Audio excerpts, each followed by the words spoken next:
মায়া কেকের সামনে দাঁড়িয়ে আছে। সকলে এই টেবিলের আশেপাশে ঘেরা করে দাঁড়িয়ে আছে। মায়ার বাবার আসার অপেক্ষা, সে আসলে কেক কাটা হবে। তারপর সবাই চলে যাবে নিজ নিজ বাড়িতে। জোহান তার কাছে এসে তাকে জন্মদিনের শুভেচ্ছা দিতে চেয়েছিল, কিন্তু তার কাছে যেতেই ওয়াহেদ তার কাঁধে হাত রাখে।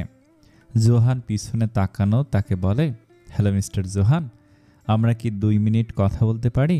জোহান সম্মতি দেয়, তার সাথে যায় এক কোণায়। বলুন কি বলবেন? জোহান জিজ্ঞেস করে। দেখুন, আমি আপনার এবং আমার কারো সময় নষ্ট করব না। মিষ্টির বাবা অথবা আমার পছন্দ না যে আপনি আমাদের কোম্পানিতে জয়েন করেছেন, এটা মিষ্টির জেদ ছিল। আঙ্কেলের কারণটা আমি জানি না, কিন্তু আপনার হিস্ট্রি দেখে আমি চাই না আপনি ওর আশেপাশে থাকুন। এখন এই কোম্পানিতে কাজ করছেন, করুন। ওর আশেপাশে বেশি দেখা গেলে আমার আপনাকে এখান থেকে বের করতে বেশি সময় লাগবে না। জোহান হেসে তার পকেটে হাত ঢুকায়। স্ট্রেঞ্জ, আপনি ওনার সাথে বিয়ে ভেঙে নিজের গার্লফ্রেন্ড নিয়ে ওর সামনে ঘুরে বেড়াচ্ছেন আর আমাকে ওয়ার্নিং দিচ্ছেন। আসলে ব্যাপারটা ঠিক আমার মাথায় ঢুকছে না। এত কিছু আপনার মাথায় ঢোকানো লাগবে না, জাস্ট এতটুকু বুঝে নিন যে ওর থেকে আপনাকে দূরে থাকতে হবে। জোহান হেসে তার দিকে এক পা এগোয়, এরপর মুখটা গম্ভীর করে বলে, ওনার আশেপাশে থাকারও কোনো অ্যাটেনশন ছিল না আমার, কিন্তু এই ধমকের পর জানতে ইচ্ছা করছে ওনার আশেপাশে ঘুরঘুর করলে আপনি কি করতে পারবেন, বলে মায়ের দিকে তাকায় সে। ওয়াহেদ রেগে যায়, সে জোহানের মুখের সামনে আঙুল তুলে বলে, আপনাকে আমি। থেমে যায় সেখানে জোহানের কথাটা শুনে। হোয়াট দ্য হেল, সে মায়ের দিকে ছুটে যায়। তাকে দেখে সেও তাকায় মায়ের দিকে। চমকে ওঠে, সে এগোয় মায়ের প্রান্তে। মায়া কেকের সামনে দাঁড়িয়েছিল, এমন সময় তার পাশে এসে দাঁড়ায় খালেকুজ্জামান। সবাই তখন কথা বলতে ব্যস্ত। খালেক সাহেব তখন মায়ের পাশে দাঁড়িয়ে তার কানের কাছে এসে বলে, দেখলেন মিস মায়া, আপনাকে কত বড় মুনাফা করিয়ে দিলাম। যদি চান এমন অনেক মুনাফা করাতে পারি, পরিবর্তে কেবল আমাকে খুশি করাতে হবে। আপনি রাজি হলে আমি অন্য হোটেলে আপনার এবং আমার জন্য একটা রুম বুক করতে পারি। এখন এত সাফল্য আপনি কিভাবে পেয়েছেন তা তো সবাই বুঝে। আপনারও তো জানা উচিত নিজের ক্লায়েন্টদের কিভাবে খুশি রাখতে হয়। আমাকেও একটু খুশি করে দিন। আচমকা মায়া অনুভব করে তার দেহে কারো হাত লেগেছে। পুরুষের অনিচ্ছুক ছোঁয়া। তার চোখ বড় বড় হয়ে যায়, শিউরে ওঠে সে, বরফের মতো জমে যায়। তার দেহের শিরায় শিরায় ঘিন ঘিন করতে শুরু করে। তার হাত টেবিলে ছিল, হাতটা একটু এগিয়ে কেকের পাশে রাখা ছুরিটা মুঠোবন্দি করে মুহূর্তে জনাব খালেকুজ্জামানের দিকে ছুরি মারে বা আঘাত করে। ছুরির কোণাটা যে থামে একদম তার চোখের মণির সামনে। জোহান এবং ওয়াহেদ তার দিকে এগিয়ে আসছিল, তারা নিজের জায়গাতে থেমে যায়। গলাফাটা চিৎকার করে জানালো খালেক। ভয়ে তার বুকের ভেতর কাঁপছে, সে থরথর করে কাঁপছে। জান যেন গলায় আটকে এসেছে তার, সে ঢোক গিলছে। তার চিৎকার সকলের দৃষ্টি আকর্ষণ করেছে তাদের ওপর। লুসির অ্যাসিস্ট্যান্ট বিস্মিত গলায় বলল, what the hell are you doing? বিশেষ কিছু না, কিছুক্ষণ পূর্বে উনি আমাকে যখন শুয়েছিল তখন আমার কেমন অনুভূতি হয়েছিল তা বোঝানোর চেষ্টা করছি, কিন্তু ব্যর্থ আমি, কারণ ওনার ভয় লাগছে, নিজের দেহের প্রতি ঘৃণা লাগছে না। ওনার মতে আমি মেয়ে বলে এই সাফল্যের পর্যায়ে নিজেকে বিলিয়ে এসেছি, তা ওনাকেও খুশি করতে বলেছিল। নিজেরা সাফল্য পেলে তা পরিশ্রমের পরিমাণ, আর নারীরা একটু সাফল্য পেলে বা অর্জন করলে মনে হয় পুরুষের সাথে শুয়ে বেরিয়েছে। আপনার বসও তো নারী, ওনাকে এই অফার করেননি কেন? সে ছুরিটা ফেলে সেখান থেকে হাঁটতে শুরু করে। তার যাও দেখে খালেক দীর্ঘশ্বাস ফেলতে শুরু করে। সকলে এভাবে তাকানো দেখে আবার লজ্জায় মাথা নিচু করে ফেলে। মায়া কিছু একটা ভেবে থেমে যায়, ব্লাজার খুলে নেয়, তা মেঝেতে ফেলে শার্টের হাতা কুনি পর্যন্ত ফোল্ড করতে করতে এগোয় আবার খালেকের দিকে। বলে, খুব হোটেলে রুম নেওয়ার ইচ্ছা ছিল তাই না আপনার? হোটেল না, কিন্তু হাসপাতালের রুম ঠিকই বুক করতে পারবেন। বলতে না বলতে সে খপ করে খালেকের হাত ধরে ঘুরে এসে তার কুনুই দিয়ে তার পেটে আঘাত করে। এক আঘাতেই যেন জান বের হয়ে যায় তার, কিন্তু সে সেখানেই থামে না। তার মাথা ধরে একের পর এক টেবিলে মারতে থাকে। কেকও মারে, অবশেষে একেবারে হাওয়াতে উঠিয়ে ছুঁড়ে মারে মেঝেতে। এরপর একটি টিস্যু নিয়ে হাত পরিষ্কার করতে করতে বলে, আমার চাচার বয়সের আপনি, তাই কমে ছেড়ে দিলাম। ক্যারাটেতে রেড বেল্ট আমি। আমার বয়সী থাকলে আপনার কি অবস্থা করতাম ভাবতেও পারতেন না। সে হাতে তার জ্যাকেট নিয়ে বাইরের দিকে হাঁটতে শুরু করে। এতক্ষণ সম্পূর্ণ রুম নিঃশ্বাস ছিল, একদম চুপচাপ। হঠাৎ তালির গর্জন শুরু হলো, কিন্তু মায়া সেদিকে তোয়াক্কা না করে হাঁটতে থাকে। জোহান তার এই রূপ দেখে হাঁ করে তাকিয়েছিল। তালির গর্জনে তার ধ্যান ভাঙে। জোহান দৌড়ে যায় তার পিছনে, তার পিছু পিছু হাঁটতে হাঁটতে বলে, ইমপ্রেসিভ, আপনি তো দেখছি ফুল লেডি দাবাং। আমি দূর থেকে আপনাকে এমন অস্বস্তিকর পরিস্থিতিতে দেখে দ্রুত গেলাম সাহায্যের জন্য। এখন দেখে আপনার সাথে পাঙ্গা নিলে তাদের সাহায্য দরকার। আর চোখে মায়া দেখে আবার তার দিকে। আবার আমাকে বিরক্ত করতে যাবেন? কথা বলতে আসছেন? এখন আমি তো গাড়ি আনিনি, আর সেলিব্রিটি মানুষ, সিকিউরিটি তো লাগবে। আপনার একটু আগের রূপ দেখে আমি আপনার সাথে নিশ্চিন্তে ঘুরতে পারবো। মায়া বিরক্তি বোধ করে, কিন্তু কিছু বলে না। তার বাইক বের করে বের হয়ে যায়। মায়ের বাবা ফোনে কথা শেষে ভেতরে এসে সম্পূর্ণ মহলের পরিবর্তন দেখে অবাকই হয়। ভরা মহলটা কিছু মুহূর্তে খালি হলো কি করে? সাথে সব এদিক ওদিক পড়ে আছে কেন? সে খালিকুজ্জামানকে নিচে এমন করুণ অবস্থায় পড়ে থাকতে দেখে দৌড়ে তাকে টেনে উঠায়। আরে খালেক সাহেব, আপনার কি হয়েছে? ঠিক আছেন তো? কি হয়েছে? আপনার মেয়েকে জিজ্ঞেস করুন কি হয়েছে। হ্যাঁ, আমার কোমর, আমার হাত, আমার পুরো শরীর আমাকে আলু ভেবে ভর্তা করে দিল আপনার মেয়ে। বলেন কি, মায়া এমন করেছে? আপনি চিন্তা করবেন না, ও আপনার থেকে ক্ষমা চাইবে, কিন্তু আপনি দয়া করে আমাদের কাজটা ক্যান্সেল করবেন না। কাজ ভুলে যান।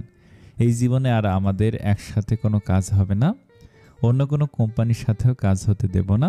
চেয়ার দেন, চেয়ার দেন, আমি বসবো। মায়ের বাবা একটা চেয়ার টেনে দিল। এমন সময় ওয়াহেদকে দেখে মায়ের বাবা ডাক দিলেন। আসার পর বললেন, ওয়াহেদ বাবা, দেখো না মায়া আবার এক কাণ্ড ঘটিয়েছে। এখন খালেক সাহেব বলেছে আমাদের সাথে কাজ করবেন না। তিনি কাজ করবেন না? আমি নিজেই কাজ হতে দেব না। এ কি বলছো? তোমার বাবা জানলে ভীষণ রাগ করবেন। আর উনি এমন কি করেছে যে মায়া এমন করুণভাবে মেরেছে তাকে? মুখে দিয়ে কথাটা বের হচ্ছিল না ওয়াহেদের। সে মাথা নিচু করে নিল। কিন্তু যখন খালেদের করণীয় দৃশ্য তার চোখে ভাসল, তখন তার হাত মুঠোবন্দি হয়ে যায়, জল শক্ত হয়ে যায়। সে দাঁতে দাঁত চেপে বলে, আপনার সামনে বলতেও লজ্জা করছে, এমন কাজ করেছে উনি আপনার মেয়ের সাথে। আর এ লোক মিষ্টির সাথে যা করেছে তার বিনিময়ে পাওয়াটা কমই হয়ে গেছে বলে একটা জোরে ঘুষি দিল সে খালেকের মুখে। সাথে সাথে সে চেয়ার থেকে নিচে পড়ে গেল। হাওয়ার বেগে ছুটে যাচ্ছে মায়ের বাইক। বাতাসে উড়ছে তার ছোট ছোট চুল, যা জোহানকে খুব যন্ত্রণা দিচ্ছে। জোহান বলল, আপনার চুলগুলো হয়তো একেবারে সেটে ফেলুন, না হয় লম্বা করে বেঁধে রাখুন, খুব যন্ত্রণা করছে। আপনার কি প্রতিদিন আমার বাইকে ওঠার মতলব আছে নাকি? আইডিয়াটা ঠিক মন্দ না, আপনি বাইক খুব ভালো চালাতে জানেন। জোহান দেখল মায়া তার অ্যাপার্টমেন্টের সামনে এসে থামিয়েছে বাইকটি। ঢোকার সময় এলাকার ওয়াচম্যান তাকে সালামও দিয়েছিল। বাইক থেকে নেমে অবাক হয়ে জিজ্ঞেস করে, আপনি আমার অ্যাড্রেস কিভাবে জানলেন? আর ওয়াচম্যান আপনাকে কিভাবে চিনে? ওয়েট, আপনি আমাকে ফলো করছেন না তো? ওয়াহেদ যে আমাকে ওয়ার্নিং দিল তা বোধহয় আপনার না, আমার সেফটির জন্যই দিয়েছে। কারণ আপনাকে দেখে তো মনে হয় না আপনার কারো সেফটি প্রয়োজন। আহা, আমি লোকটাকে ভুল বুঝছিলাম, সে খুব ভাবুক কণ্ঠে বলে। মায়া বিরক্তির সুরে বলে, আপনার বিল্ডিংয়ের সামনে, বিল্ডিংয়ে আমার বাসা। আপনি এসেছেন এখানে 2 মাসও হবে না। আমি এই জায়গায় 6 মাস ধরে থাকছি। নিজের চেহারা দেখুন আগে। আসছে তাকে ফলো করতে। দেখুন, যত যেই বলুন না কেন, চেহারা নিয়ে কিছু বলবেন না। দেশের অর্ধেক মেয়ে এই চেহারার উপর মরে। আজ দেখলেন না, সবাই পাগলদের দলে। পাবনায় সিটের কমতি পড়ছিল বলে ঘুরে বেড়াচ্ছে। যখন তার কথার উত্তর দিবে এর আগে তার মায়ের কল আসে। সে কল ধরে বলে, মা, আমি বাসার সামনে এখনই আসছি। তুই তো আসবি, সাথে মায়াকেও নিয়ে আয়। মায়াকে? জোহান অবাক হয়ে তাকায় মায়ের দিকে, তারপর নিজের বিল্ডিংয়ের দিকে তাকায়। তার মা বারান্দায় দাঁড়ানো, হাত নাড়ছে তাদের দেখে। তার বিস্ময়ের সীমা থাকে না। মা, তুমি মায়াকে কিভাবে চেনো? উত্তর দেয় মায়া, আপনি তো সকাল সকাল শুয়ে পড়ে ঘুমান, তখন আপনার মা হাঁটতে বের হয়, আর আমি জগিংয়ে, সেখানেই দেখা। আপনি আমার মাকে চিনেন? মা গভীর নিঃশ্বাস ফেলে বিড়বিড় করে বলে, ইডিয়েট, এতক্ষণ পরেও এই প্রশ্ন জিজ্ঞেস করে। তার মা ফোন থেকে বলে, ওকে নিয়ে আয় না বাবা। আমি প্রতিদিন বলি, কাজের কথা বলে এড়িয়ে যায়। আজ যে তোর সাথে আছে নিয়ে আয়, আমি মজা রান্না করে খাবো। ভারী মিষ্টি মেয়ে। মিষ্টি মেয়ে আর উনি। জোহানের চোখ দুটো বড় হয়ে যায়। সে একটু দূরে সরে ফিসফিস করে বলে, রাক্ষসী মা, একদম রাক্ষসী, একে ঘরে আনা লাগবে না। মায়া পিছন থেকে বলে, আমি সব শুনছি। অন্যের কথা শুনতে হয় না, জানেন তা? আর অন্যকে নিয়ে বাজে বকতে হয় না, আপনি জানেন না? মা আবদারি সুরে বলে, বাবা ওকে একবার নিয়ে আয় না, আমার খুব শখ ওকে কিছু রান্না করে খাওয়ানোর। জোহান এবার হার মানে। মায়ের এমন কণ্ঠ শুনে মানা করে কিভাবে? সে বলে, ঠিক আছে, আনছি আনছি বলে তো দিল, কিন্তু মায়াকে মানানোর যুদ্ধে সে জয়ী হবে কি করে? ফোন বাজছে, একের পর এক এসেই যাচ্ছে কল। সুরভি পাশে বসে থাকা সত্ত্বেও কল ধরছে না। আহনাব তার সাথে কথা বলার জন্য বারবার তাকে কল দেয়। এখনও হয়তো আননোন নাম্বার থেকে দিচ্ছে। একের পর এক কল বেজেই চলেছে। একসময় সে বিরক্ত হয়ে কলটা ধরে। রাগান্বিত সুরে বলে, এখন কি দরকার, কল দিচ্ছেন কেন? ফোনের ওই পাশ থেকে ভেসে আসা কণ্ঠটি আহনাফের না, চেনা অচেনা কণ্ঠ। এত সময় লাগে ধরতে? এতবার কল তো আমি বড় কোনো নেতাকেও দিই না, আপনাকে দিতে হয়েছে। সে বুঝতে পারে লোকটি আর কেউ না, অভ্র। বিরক্তি সুরে বলে, বলুন কি চাই? আপনি আমাকে কি দিতে পারবেন যে আপনার কাছে চাইব? পেঁচানো কথা বলার জন্য কল দিয়েছেন? আপনাকে একটা উপহারের কথা জানানোর জন্য কল দিয়েছি। দেখুন মিস্টার অভদ্র, আমার কাছে আপনার কথা শোনার মতো সময় এবং মেজাজ কোনোটাই নেই, কল রাখছি। আহা মিস সুরভি, লক্ষ্মীমের মতো কথা শুনুন, না হলে পরে প্রায়শ্চিত্ত করেও লাভ হবে না।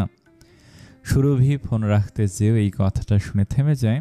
কানের কাছে ফোন এনে শোনে অভ্রর বলা কথা, আমি আগামীকাল রাত 8টার পর বাসায় থাকবো। 10টায় আমার ঘুমানোর সময়। মাঝখানে 2 ঘন্টার সময় আপনার ক্ষমা চাওয়ার। ক্ষমা চাইব? আরও আপনার কাছে? 10টায় ঘুমাবেন না? তখন স্বপ্ন দেখেন। ওপাশ থেকে হাসির শব্দ পাওয়া যায়। মিস সুরভি, আপনি নিজেকে খুব চালাক ভাবেন বুঝলেন, অথচ আপনি খুব বোকা একটি মেয়ে। না হলে মধ্যবিত্ত পরিবারের একটি মেয়ে আমার মতো নেতাকে খেপানোর সাহস রাখে? আমি শুনেছি মধ্যবিত্ত পরিবারগুলো তাদের অর্থ এবং সম্মান খুব সামলে রাখে। আপনি একবার ভাবুন, যদি হঠাৎ করে আপনার পরিবারের দুইটাই হারাতে হয়, তখন কি করবেন? কথাটা শুনে চমকে ওঠে সুরভি। কিছু মুহূর্তে স্তব্ধ থেকে জিজ্ঞেস করে, কি বলছেন আপনি? মানেটা কি আপনার কথার? কিছু সময় জেনে যাবেন। আগামীকাল রাত 8টা থেকে 10টা মনে রাখবেন। হ্যালো হ্যালো অভদ্র, হ্যালো। কল কেটে গেল। সে আবার কল করলে মোবাইল বন্ধ পায়। এমন সময় বাহিরের রুম থেকে শব্দ শোনা যায়। সুরভির বুকের ভেতর এবার ভয় ভয় করতে শুরু করলো। অভ্র সত্যি তার কোনো সমস্যা তৈরি করলো না তো? এমন সময় বাহিরের রুম থেকে শব্দ শোনা যায়। সে দৌড়ে বের হলো রুম থেকে। দেখে তার বাবা ও ভাই বাসায় এসেছে, সোফায় বসে আছে।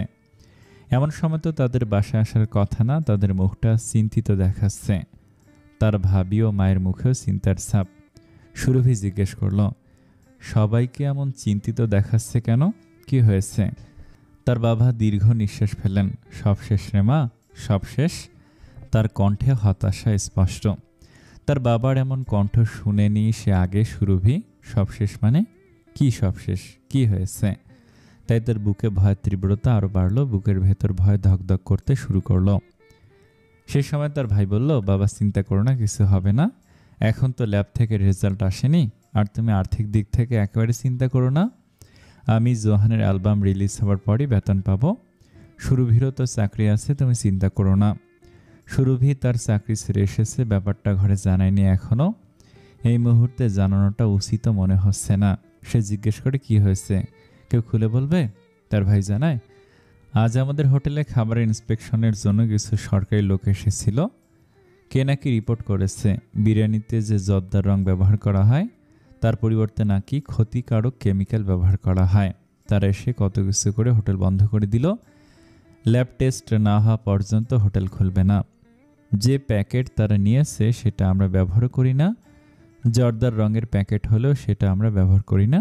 জানি না কোত্থেকে এলো, আমার ভয় লাগছে এখন। তার বাবা কাঁপানো গলায় বললেন, কথায় আরও যুক্ত করলেন, কে আমাদের এমন ক্ষতি করতে চায়? জীবনে কারো খারাপ করলাম না, তাহলে সে আমার ক্ষতি করছে কেন? আমার মাথায় কিছুই ঢুকছে না। সুরভি যে তার বাবার কাছে বসে বলে, চিন্তা করো না বাবা, কিছু হবে না, সব ঠিক হয়ে যাবে। সাইদা তার কথায় সায় দিল। সুরভি ঠিক বলেছে বাবা, হোটেল বন্ধ থাকলেও আমার ও সুরভির বেতন দিয়ে ঘর তো চলবে, তুমি চিন্তা করো না। বাবা দীর্ঘ নিঃশ্বাস ফেলে। টাকার কথা না রে বাবা, টাকা গেলে আবার আসে, সম্মান গেলে তো আসে না। এত বছর ধরে এই এলাকায় যে সম্মান কামিয়েছি, ভুল কিছু বের হলে সব মাটিতে মিশে যাবে, আমার সম্মান মাটিতে মিশে যাবে। আমি সারা জীবনের টাকা কামাইনি, কিন্তু সম্মান কামিয়েছি, আমার সারা জীবনের অর্জন। আজ যখন তারা সব যাচাই করছিল তখন মানুষের দিকে আমার তাকাতে লজ্জা লাগছিল। আর যদি ল্যাবে খারাপ কিছু বের হয় আমি মরেই যাব। বাবা এসব কি বলছো তুমি? আটকে ওঠে সুরভি। তার ভয় ভয় করছে, কথাটা শুনতেই জান যেন গলায় আটকে আসছে। বাবা উঠে দাঁড়ালেন। থাক, তোমরা চিন্তা করো না, যা হবে আল্লাহর ইচ্ছা। সে ছোট ছোট করে পা ফেলে নিজের রুমের দিকে এগোলো। বারবার দীর্ঘশ্বাস ফেলছে সে। তাকে এভাবে দেখে ভয়ের তুফান উঠল সুরভির বুকে। নিজের বাবাকে তো করুণ অবস্থায় দেখতে পারছে না। মাতার কপালে হাত রেখে বললেন, এখন কি হবে, কি করব আমরা? আমার তো কিছু মাথায় ঢুকছে না। আবার কাঁদতে শুরু করলেন। তুমি চিন্তা করো না মা, আমি দেখছি কি করা যায়। আর ভাই বলল। সুরভি উঠে গেল নিজের রুমে। সে ভালো করে বুঝে গেছে এটা অভ্রর কাজ। এতদিন সে অভ্র থেকে বিরক্তি বোধ করলেও এই মুহূর্তে তার ঘৃণা পাচ্ছে, প্রচুর ঘৃণা পাচ্ছে। মানুষটা নিজের কথা প্রমাণ করার জন্য এত নিচে নামতে পারে? তার সাথে যা করার করুক, কিন্তু পরিবারকে মাঝে টানলো কেন? সে প্রথম কল দিল ইনারাকে। এই মুহূর্তে সে ছাড়া কেউ তাকে সাহায্য করতে পারবে না। তবে ইনারা নেটে ছিল না বলে তাকে পাওয়া গেল না। তার কল এলো রাতে। কল ধরে সে নিজের দুঃখের কাহিনী বলবে। এর পূর্বে ইনারা বলল, দোস্ত আমি তোকে কল দিতাম, জানিস এই জায়গাটা পুরো স্বর্গের মতো, এত সুন্দর, কল্পনার বাহিরে। আমার মন বসে গেছে এই জায়গায়। ইস, যদি তুই থাকতি। শোন, তোর বিয়ে হোক, তারপর আমরা আমাদের স্বামীর সাথে এই জায়গাতে আসবো ঘুরতে। আমার এখানে সে এত খুশি খুশি লাগছে, আমি দেশে এসে তোকে ছবি দেখানোর অপেক্ষা করছি কেবল। তোকে খুব খুব খুশি খুশি দেখাচ্ছে, খুব এনজয় করছিস তো? তাকে এতটা খুশি দেখে তার সমস্যার বিষয় জানলো না সুরভি। ইনারা বলল, আবার জিগায়, মজা মস্তিতে দিন যাচ্ছে, আমার তো আসতে মন চাইছে না, এসে আবার কাজ করা শুরু করতে হবে, প্যারামাই জীবন। আচ্ছা তুই তো কল করেছিলি কেন বলতো? তেমন কিছু না, তোর ভাসুরের জন্য। অভ্র ভাইয়া? তার আবার কি হলো? তার ইন্টারভিউ আসছে তো আমাদের চ্যানেলে, তাই তার ব্যাপারে জানতাম। ইনারা দেশের বাইরে বলে এত কিছু জানে না, তাই মিথ্যে বলতে হলো সুরভির। দেখ সুরভি, ভাইয়া তোকে যে লিস্ট দিবে সে অনুযায়ী কাজ কর, যা বলে তা কর।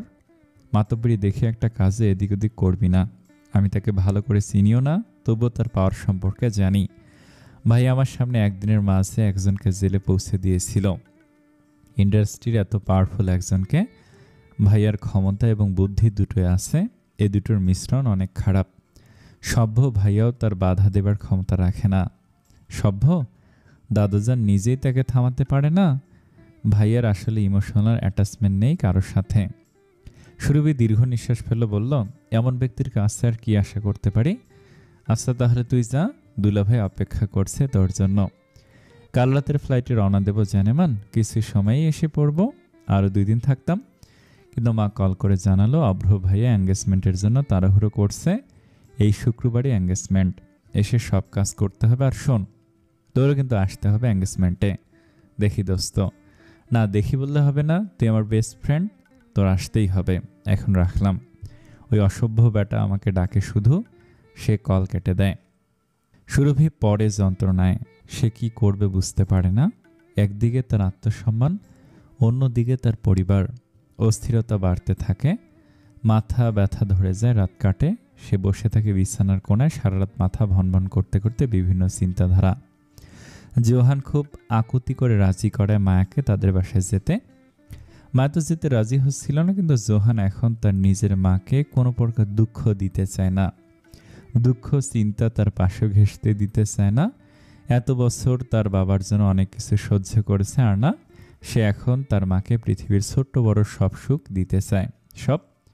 তাই তো মায়ার সকল কথা শুনবে বলে ওয়াদা করে আনলো তাকে নিজ বাসায়। বাসার সামনে যাবার পূর্বে জোহান অনুরোধ করে, দয়া করে আমার মাকে আপনার আসল রূপ দেখাবেন না। আমার আসল রূপ মানে আপনার খাটার স্বভাব আর কি। মায়া চোখ ছোট ছোট করে তীক্ষ্ণ দৃষ্টিতে তাকায় তার দিকে। জোহান মুহূর্তে তার বোকামির আভাস পায় আর সাথে সাথে বলে, মানে আপনার রুষ্ট ব্যবহার। আমার মা খুব নরম প্রকৃতির মানুষ, অসুস্থ, সহ্য করতে পারবে না। মায়া তাকে পাত্তা না দিয়ে মুখ ফিরিয়ে নেয়। মা দরজা খোলো। মায়াকে দেখে খুশি মনে জড়িয়ে নেয়। আমি অনেক খুশি তুমি অবশেষে আমার বাসায় এসেছ, মা বলে খুশি মনে। মা সহজে আপন করে নেয়, সকলে খুব আদর যত্ন করে। কিন্তু এই মুহূর্তে জোহানের খুব ভয় হচ্ছে। মায়াকে সে ডেকে তো নিয়েছে, কিন্তু তার রুষ্ট ব্যবহারের কথা ভাবলেই ভয় হয়। মেয়েটা আমার মাথা উল্টাপাল্টা না কিছু বলে বসে। তার তো ঠিক নেই এই মুহূর্তে তার মনে মনে দোয়া করা ছাড়া কিছুই করার নেই। আশ্চর্যজনকভাবে মায়া মায়ের সাথে খারাপ ব্যবহার করা তো দূরে থাক, একগাল হেসে বলে, আপনি এত সুন্দর করে ডেকেছেন, না এসে পারি? কিন্তু এসব জানলে এভাবে খালি হাতে অন্তত আসতাম না। বা আন্টি খুব সুন্দর সাজিয়েছেন তো ঘরটা, বলে সে ভেতরে ঢোকে। আশেপাশে তাকিয়ে দেখে ঘরটা।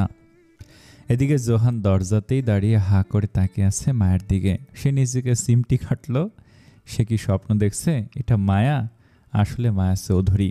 এর পূর্বে সে কখনো মায়াকে এমন হাসি খুশি দেখেনি। যখনই দেখেছে রোবটের মতো গোমরা মুখ করে থাকতে দেখেছে। তাকে হাসতে দেখাটাও তার জন্য ঝটকার মতো ছিল। মা তার পিঠের কাছে দুটো হাত নিয়ে কিশোরীর মতো দুলতে দুলতে দেখতে থাকলো তাদের বাসা। মা তার পিছনে হাঁটছিল। তাকে বেশি খুশি দেখাচ্ছে। এত মাস পর তাকে এতটা খুশি দেখা গেল। তাকে দেখে জোহানের ঠোঁটেও হাসি এঁকে উঠে। সে দরজা বন্ধ করে ভিতরে গেল তাদের দুইজনের কাছে। মায়ের পিছনে দাঁড়িয়ে আহ্লাদিত স্বরে বলল, মা আমাকে দেখে এত বড় খুশি দাও না, যতটা মাকে দেখে হাসছ। মা হেসে গাল টেনে আদর করে বলে, তোমাকে দেখে তো সবসময় আমার ঠোঁটে হাসি আঁকে। তোমাকে আর জানিয়েছিলাম না একদিন সকালে হাঁটতে যে শরীরটা খুব দুর্বল লাগছিল, মাথা ঘুরিয়ে পড়তে নিয়েছিলাম, তখন একটা মেয়ে আমাকে এসে ধরে, যত্ন করে, বেঞ্চে বসিয়ে নারকেল পানি খাওয়ায়। মেয়েটা মায়া ছিল। এরপর প্রতিদিনই আমাদের দেখা হয় এবং মায়া আমার সাথে হাঁটে আর গল্প করে। আমার খুব ভালো লাগে, খুব মিষ্টি মেয়েও। জোহান অবাক দৃষ্টিতে তাকায় মায়ের দিকে। তার ঠোঁটের কোণে আপনা আপনি মৃদু হাসি এঁকে ওঠে। তাই জেনে ভালো লাগছে। মায়া তার দিকে তাকায়। এক মুহূর্তের জন্য দুইজনের দৃষ্টি মিলন হয়। সাথে সাথে চোখ ফিরিয়ে নেয় দুইজন। মা এবার মায়াকে জিজ্ঞেস করে, বলো কি খাবে তুমি? আন্টি আমরা খেয়ে এসেছি, কিছু লাগবে না। লাগবে না বললেই তো হবে না, আমি তোমাকে কিছু না খেয়ে যেতে দেব না। জোহান তার মায়ের কাঁধে মাথা রেখে বলে, মা তুমি যে ছোটবেলায় আমার ফেভারিট হালুয়া বানিয়ে তা কেক শেপে করতে, তা করো। আজ মায়ের জন্মদিন, কেক কাটবো আমরা। বলো কি? মা আরও খুশি হয়ে গেছে। সে তাড়াহুড়ো করে নিজের চুল বেঁধে রান্নাঘরে যেতে যেতে বললেন, আমি মজা করে বানিয়ে আনছি। মা যেতে মায়ের রেগে মেগে বলে ওঠে, কি সমস্যা আপনার? আন্টিকে আমার জন্মদিনের কথা বললেন কেন? আমার জন্মদিন পালন করাটা বিরক্তিকর লাগে। জন্মদিন একা পালন করলে তা বিরক্তকর লাগে, অন্য কারোর সাথে পালন করলে নয়। আসুন কোথাও যেয়ে বসি। জোহান হাঁটতে শুরু করে। তার পিছনে আসে মায়াও। আপনি খুব বোঝেন মনে হয়। বুঝি, তাই তো বলছি। অনেক বছর একা এক রুমে জন্মদিন পালন করেছি, খুব ভালো করে বুঝি। মায়া কপাল কুঁচকে নেয়। এত ভালো মা আছে আপনার, বন্ধু বান্ধব আছে, এত ফ্যান আছে, তাও আপনি একা জন্মদিন পালন করতেন? ঠাট্টা করছেন? হাসে জোহান। কারো খুশির জন্য সব হারিয়ে ফেলেছিলাম আমি, আর সবার পূর্বে নিজেকে। শেষ কথাটা বলতে যেয়ে তার গলা কেঁপে উঠল। মায়ার সাথে সাথে তাকালো তার দিকে। এই বাক্যের সাথে সে নিজের জীবনটা মিলিয়ে নিতে পারছে। সেও হাসে। বোধহয় জীবনে এমন বোকামি সবাই করে। সে জোহানের রুমের ভেতরে ঢোকে। দেখে তার রঙিন কক্ষটা। আসবাবপত্র হালকা রঙের হলেও জিনিসপত্রগুলো ভীষণ রঙিন ধরনের। সেখানে এক দেয়াল ভরা তার মা আর বন্ধুদের সাথের ছবি, অন্য দেয়ালে কিছু বাদ্যযন্ত্র লাগানো। সে কক্ষ পেরিয়ে বারান্দায় যাওয়ার পূর্বে আবারও দেখে নেয় ছবির দেয়ালটা দেখেই তার ঠোঁটে মিষ্টি একটা হাসি এঁকে ওঠে। তার মনে পড়ে নিজের স্কুল কলেজের দিনগুলো। পিছনে তাকিয়ে হাঁটার কারণে বারান্দার দরজায় পা লেগে পড়ে যায় জোহানের ওপর। এই যে মায়া ম্যাম একটু আগে একজনের ভর্তা বানিয়ে এলেন, সে এখন ঠিকমতো হাঁটতেও পারছে না। এটা আজব। নাকে আমাকে ভর্তা বানানোর প্ল্যানিংয়ে আছেন। শাট আপ, আপনার দরজার দোষ, আমার না, ইডিয়েট। জোহান হাসে। তাকে ধরে সোজা করে দাঁড় করায়। বেশি লাগেনি তো? মায়া তার বাহুতে রাখা জোহানের হাতের দিকে তাকায়, তারপর পিছিয়ে যেয়ে অবশ্য জোহান সেদিকে ধ্যানও দেয় না। সে যে দাঁড়ায় ব্যালকনির এক কোণে। শীতল হাওয়া বইছে, বাতাসে অদ্ভুত সুবাস, সম্ভবত ব্যালকনিতে রাখা কিছু ফুলের এই সুবাস। মায়াও এসে দাঁড়ায় তার পাশে। কিছু করার নেই যে তার। জোহান বলে, আপনার হাসিটা সুন্দর। মায়া চকিতে তাকায় তার দিকে। কি বললেন? আপনার হাসিটা সুন্দর। খানিকক্ষণ পূর্বেও যে আপনার ঠোঁটে বড় হাসিটা ছিল, সে হাসিটা, এই হাসিটা আপনাকে সত্যি মায়াবী দেখায়। আপনার চোখ দুটো মায়ে ভরে যায়। মায়া? মায়া তো সর্বনাশা। এই মায়া তো জীবনে ধ্বংসর কারণ হয়ে দাঁড়ায়। আমি এত বছর একটি জিনিস শিখেছি, যার মনে মায়া যত কম, তার জীবনে শান্তি ততই বেশি। আপনার কথাগুলো অনেক আজব। আপনি জানেন? হ্যাঁ জানি। Full on aliens type. আমার বন্ধুরাও তাই বলতো। বলে হাসে সে মিষ্টি হাসিটি। আপনার বন্ধু আছে? আছে তো। আমার জীবনে খুশির কারণ আমার 3 বন্ধু এবং আমার ছোট বোন। সবাই যখন আমাকে ছেড়ে চলে গিয়েছিল, কেবল তারাই ছিল আমার সাথে, আমার পাশে। আগে আরেকজন ছিল যে আমাকে সবচেয়ে খুশি করত, কিন্তু এখন সে অন্য কাউকে বেছে নিয়েছে। অন্য কেউ যে তার খুশির কারণ। বুক ছেড়ে দীর্ঘ নিঃশ্বাস বেরিয়ে এলো তার। বোঝাই যায় কতটা ভালোবাসেন আপনি তাদের। ওদের কথা বলার সময় আপনার ঠোঁটে মিষ্টি একটা হাসি থাকে। যখন ওয়াহেদ প্রথম আপনাকে মিষ্টি ডেকেছিল, তখন আকাশ থেকে পড়েছিলাম, তখন বুঝলাম যে আপনাকে কেন। জোহান সেখানেই থেমে যায়, বুঝতে পারে অসময়ে ভুল কিছু বলে ফেলেছে সে। চকিতে তাকায় মায়ের দিকে। এক পলকে যেন তার চোখে ভেসে থাকা জল দেখতে পারে। এটা কি তার ভুল ধারণা নাকি কল্পনা? মায়া চৌধুরীর চোখে জল, কথাটা তো অসম্ভব দেখায় বা শোনাচ্ছে। I am sorry. আমি ইচ্ছা করে। মায়া তার কথা কেটে বলে, আমার কিছুই আসে যায় না। তার কল আসে এমন সময়, কল ধরে সে কানের কাছে কিছু কথা বলে। এমন সময় হিমশীতল বাতাস ছুটল, দমকা হাওয়া এলো, এলোমেলো করে দিয়ে গেল তার চুল। জোহান হাতে এগিয়ে তার চুলগুলো কানের পিছনে গুজে দেয়। মায়া কল রেখে মুখ তুলে তাকাতে চোখাচোখি হয় দুজনের। জোহান হাত পিছিয়ে নেয়, কিছু একটা বলতেছে কিন্তু কিছুই খুঁজে পায় না। এমন সময় হঠাৎ তার মা ডাক দিল। যখন যেতে নেবে তখনই মায়া বলল, আমায় যেতে হবে। আন্টিকে বলেন আমি আগামীকাল এসে হালুয়া খেয়ে নেব। এমনিতেও এখন বানাতে সময় লাগবে। আমার ওপর রাগ করে যাচ্ছেন? বাঁকা হাসে মায়া। আমার রাগ উঠলে আপনাকে এই মুহূর্তে ব্যালকনি থেকে ঠেলা দিয়ে নিচে ফেলে দিতাম। আমি আসি। আর এক মুহূর্ত সেখানে না দাঁড়িয়ে চলে গেল সে। জোহান চোখ দুটো বড় বড় করে নিল। কি মেরে বাবা! মা শাড়ির আঁচলে হাত মুছতে মুছতে আসে। মেয়েটা না খেয়ে চলে গেল। আচ্ছা ভালো কথা, জিজ্ঞেস করাই হলো না, তোমরা একে অপরকে চেনো কিভাবে?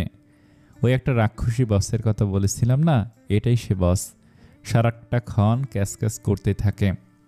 বুঝলে মা, রাগ যেন নাকের ডগায় থাকে। এখানে এসে এত ভালো হলো কিভাবে হিসাব মেলাতে পারছি না। সে মুখ তুলে মায়ের পিছনে তাকায়। মাকে দেখতে পেল। সে এমনভাবে তাকিয়ে আছে যেন এই মুহূর্তেই অগ্নি দিয়ে ভস্ম করে দিবে। সাথে সাথে ঢোক গিল সে। মা এগিয়ে এসে তার মাকে হাসি মুখে বলল, বলতে ভুলে গিয়েছিলাম আন্টি, আগামীকাল সকালে জগিংয়ে আসবো না, রাতে আপনার বাসায় এসে হালুয়া খেয়ে যাবো, কেমন? তারপর আবার কঠিন দৃষ্টিতে তাকায় জোহানের দিকে, তারপর চলে যায়। জোহান নিজের কপালে হাত রেখে বলে, আমার মুখে কিসমতের দুশ্মন। পরের দিন অফিসে আসে না মায়া। সকলে অবাক। যে মেয়ে এই 6 মাসে ছুটির দিনেও কাজ করেছে, সেই প্রথম ছুটি নিল। জোহান খবরটা পেয়ে খানিকটা চিন্তায় পড়ে যায়। গতকাল ফোন আসায় তাড়াহুড়ো করে বের হলো মায়া। আজ অফিসেও আসেনি। সে ঠিক আছে তো? ঘরের অবস্থা থমথমে। গতকাল থেকে সকলের দুশ্চিন্তায় ভুগছে। কাজের ঠিক নেই, খাওয়া দাওয়ার ঠিক নেই।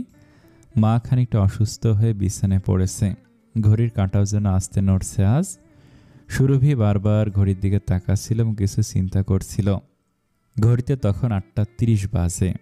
অবশেষে সে উঠে দাঁড়ায়, একটি ব্যাগ কাঁধে নিয়ে বের হলো। দরজায় থামালো তাকে ঋধু, তার ভাবি। সুরভি, এত রাতে কোথায় যাচ্ছ? মা অসুস্থ, ঘরের অবস্থা ভালো না, তুমি বাইরে গেলে তোমাকে নিয়েও চিন্তায় আরও অসুস্থ হয়ে যাবে। সকলের চিন্তা দূর করতে যাচ্ছি ভাবি, বলে সে বেরিয়ে পড়ে। রিক্সা নিয়ে বিল্ডিংটির সামনে দাঁড় করায়। ভেতরে ঢোকার কথা বললেও তাকে ঢুকতে দেওয়া হয় না। অভ্রর গতকালের নাম্বারে কল দেবার পর সে ধরে না। 1 ঘন্টা ধরে বাহিরে দাঁড় করে রাখার পরও ফজলু মিয়া তাকে নিয়ে এসেছে উপরে।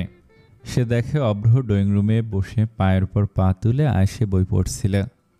ফজলু মিয়া বলে, ভাই আইসে মি সুরভি, কন এখন আর কি করি? তোমার করা কিছু লাগবে না, তুমি যাও। ফজলু চলে যায়। এখন রুমে কেবল আছে অভ্র আর সুরভি। অভ্র মুখ তুলল না, একটিবারও তাকালো না তার দিকে। সুরভি মিনমিন গলায় বলে, সরি। কেউ কি কিছু বলেছে? শোনা যাচ্ছে না। বলেছি সরি, আমার ভুল হয়ে গেছে, সরি। এবার তার কণ্ঠ খানিকটা উঁচু করে বলে। অভ্র বাঁকা হাসে। সেদিন ইন্টারভিউয়ের রুমে কথা বলার সময় তো খুব এনার্জি ছিল, এখন সে এনার্জি কোথায় গেল? নিজেকে খুব অসহায় মনে হচ্ছিল সুরভির। নিজের উপর জেদ উঠছিল, তার জন্য আজ বাবা মাকে এই পরিস্থিতিতে পড়তে হয়েছে। বাবার সম্মানের প্রশ্ন উঠেছে, নিজের আত্মসম্মানটাও আজ ধরে রাখতে পারে না সে। এই লোকটার কাছে এত সহজে পরাজিত হলো। তার সাথে এসব কি হচ্ছে? প্রথমে আহানাফের দেয়া আঘাত সহ্য করেছে, আর এখন এই লোকটার অন্যায়ের কাছে সমর্পণ করছে। এই চরম সত্যটা ভেবেই তার বুকের যন্ত্রণা বাড়ল। তার শরীর কাঁপছে, মাথা ঝিমাচ্ছে, খুব দুর্বল লাগছে নিজেকে। নিজ অজান্তেই চোখ দিয়ে পানি ঝরতে শুরু করে। হাঁটু গড়ে মেঝেতে বসে পড়ে সে। মাফ করে দিন আমাকে, আমি সেদিনে আপনার বিরুদ্ধে যে ঠিক করিনি, ক্ষমা করে দিন। নিজের জয়ে খুশি হওয়া অভ্র আনন্দ আয়েসে বই উপভোগ করছিল, সাথে সুরভির পরাজয়। তারপর হঠাৎ তার কণ্ঠটা অন্যরকম শোনায়। সে সামনে তাকিয়ে দেখে চমকে ওঠে সুরভির অবস্থা দেখে। সে দেখতে দেখতে সুরভির টোলে পড়ে মেঝেতে। অভ্র আতঙ্কে ছুটে যায়, সুরভিকে বাহু ধরে নেয়। সুরভি, সুরভি, কি হয়েছে তোমার? তার গালে হাত রেখে চিন্তিত সুরে জিজ্ঞেস করে। আভাস পায় সুরভির দেহ ভীষণ গরম, পুড়ছে যেন। সে আবার বলে, তোমার দেখি জ্বর, ভীষণ জ্বর। সুরভি এত দুর্বলতার মাঝে জোর দিয়ে ঠেলে সরানোর চেষ্টা করে অভ্রকে। দুর্বল গলায় বলে, ছুবেন না, খবরদার, আপনি আমায় ছুবেন না, আপনাকে ঘেন্না লাগছে আমার। আপনি আমায়। কথা বলতে বলতে অজ্ঞান হয়ে যায় সে। অভ্র তার গাল ধরে ডাকলো তাকে, সুরভি, সুরভি ওঠো। তার কণ্ঠে চিনতে স্পষ্ট। সুরভি ওঠে না, চোখেও খোলে না। সে বুঝতে পারে না কি করবে। এক দুই ভেবে কোলে তুলে শোবার রুমে নিয়ে গেল। বিছানায় শুয়ে ডাকলো ফজলু মিয়াকে। তাকে আদেশ করলো ডাক্তার ডাকার জন্য। ফজলু মিয়া সাথে সাথে বেরিয়ে যায়। অভ্র বসে সুরভির পাশে। তার শরীরে আবার হাত দেয়। জ্বরে পুড়ছে তার গা। সে রাগান্বিত সুরে বলে, এই মেয়েকে এই অসুস্থ শরীর নিয়ে এখানে আসতে কে বলেছে? পরে তার নিজেরই মনে পড়ে নিজের তৈরি করা সমস্যার কথা। তার সমস্যার কারণেই মেয়েটার এমন করুণ অবস্থা হয়েছে। ভাবতেই কেমন বিষণ্ণ লাগলো তার। সে তো কেবল শিক্ষা দিতে চেয়েছিল, মেয়েটা এমন এক কাণ্ড ঘটিয়ে ফেলবে কে জানতো। নিজের ওপর রাগ লাগছিল, তার সাথে বিরক্ত লাগছিল সুরভির ওপর। সামান্য ক্ষমাই তো চেতে হতো, এর জন্য নিজের ওপর জুলুম করতে হবে। তার চোখ যে আটকায় সুরভির মুখের ওপর। রাত্রির চন্দ্রিমার জ্যোৎস্না এই অন্ধকার রুমে আলোর মতো কাজ করছে। সে চন্দ্রিমার জ্যোৎস্না বৃষ্টির মতো ঝরে পড়ছে তার বিছানায় শুয়ে থাকা কৃষ্ণকলি কন্যাটির ওপর। ছোট পুতুল পুতুল মুখটা মায়াবী দেখাচ্ছে। হিম বাতাসের ছোঁয়ায় তার কেশগুলো এলোমেলো হয়ে গেল। অভ্র ভাবল তার উঠে যাওয়া উচিত, রুমের বাতিটা জ্বালানো উচিত, কিন্তু সে ওঠে না, তাই বসে রয় সেখানে। কোন এক অদ্ভুত কারণে তার উঠতে মন চাইছে না। ভাল লাগছে তার সামনে বসে থাকা মেয়েটির দিকে তাকিয়ে থাকতে। ইচ্ছে হলো এভাবে তাকিয়ে থাকতে। ব্যাপারটা তার জন্য অদ্ভুত। এর পূর্বে সে কোনো নারীর প্রতি এমন অনুভূতি আর হয়নি। আনমনেই তার হাত এগিয়ে গেল মেয়েটার দিকে, আলতো করে তার চুলগুলো আঙুল দিয়ে সরিয়ে দিল।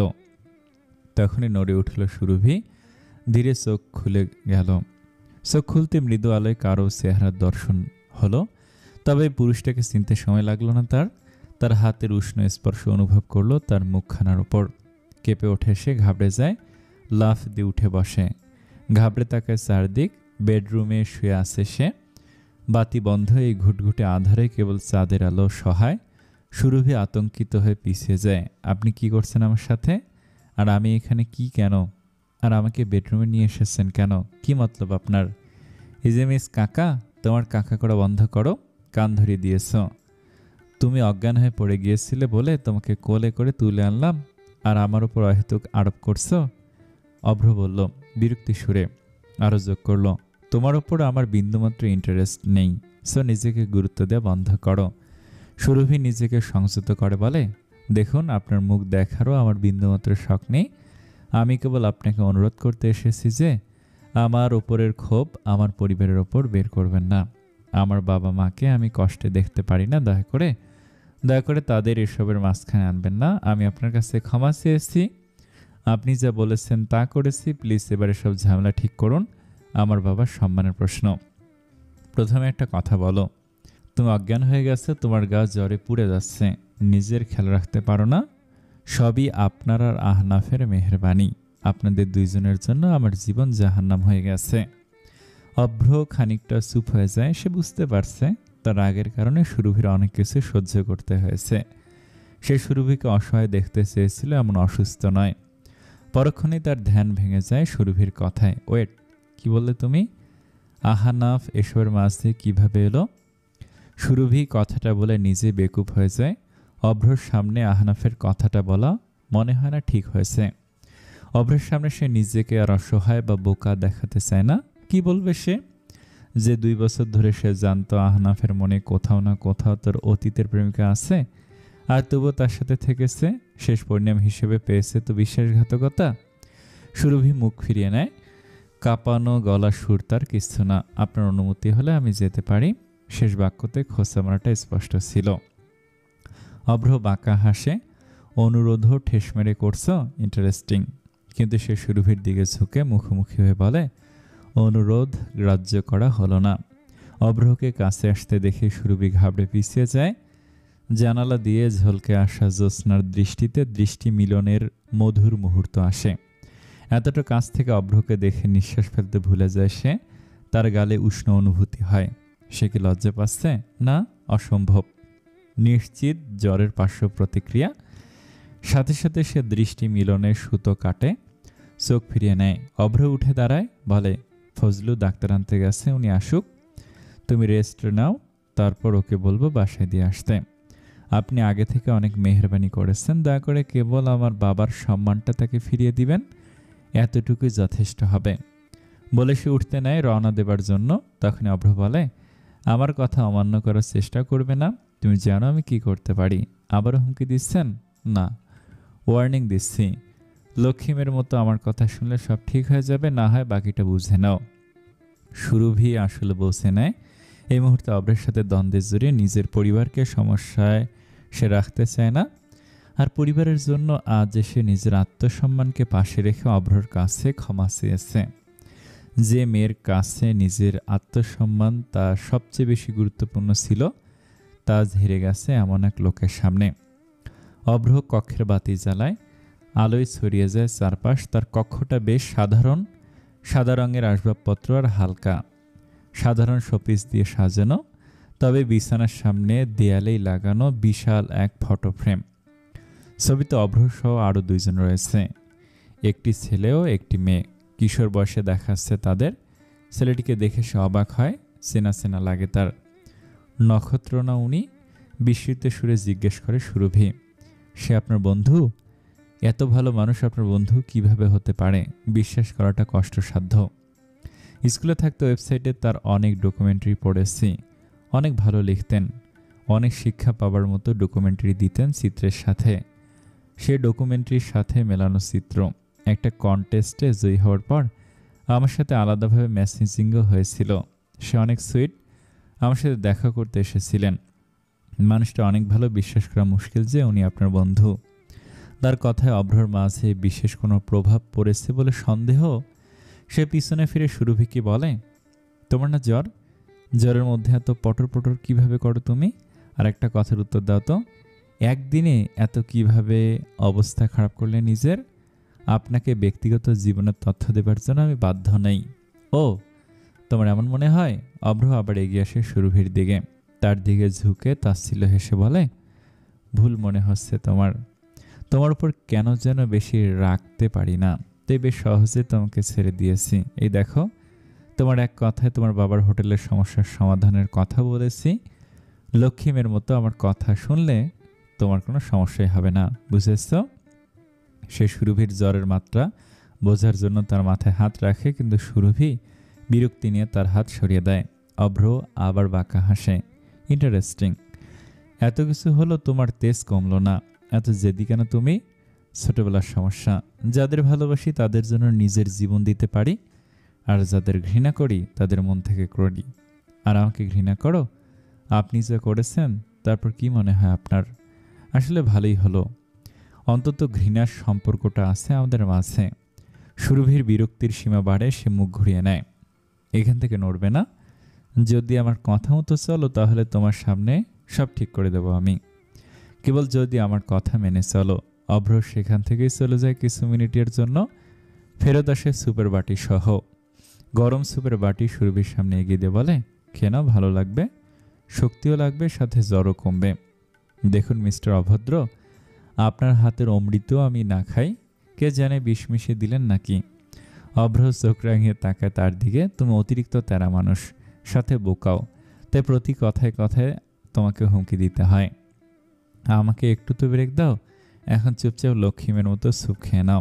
ডাক্তার আসলে মেডিসিন নিয়ে বাসায় চলে যেও। অভ্র আবার তার হাতে স্যুপ দিতে নেয়। বলছি তো খাবো না, আপনি আমার কাজ সেরে যেতে দিন কেবল, বলে সে স্যুপের বাটি সরাতে নিলেই গরম স্যুপ দুইজনের পায়ে পড়ে যায়। ঘাবড়ে যায় সুরভি। আতঙ্কিত সুরে বলে, সরি ভুলে হয়ে গেছে, প্লিজ এর জন্য আবার আমার ফ্যামিলির ক্ষতি করবেন না, প্লিজ।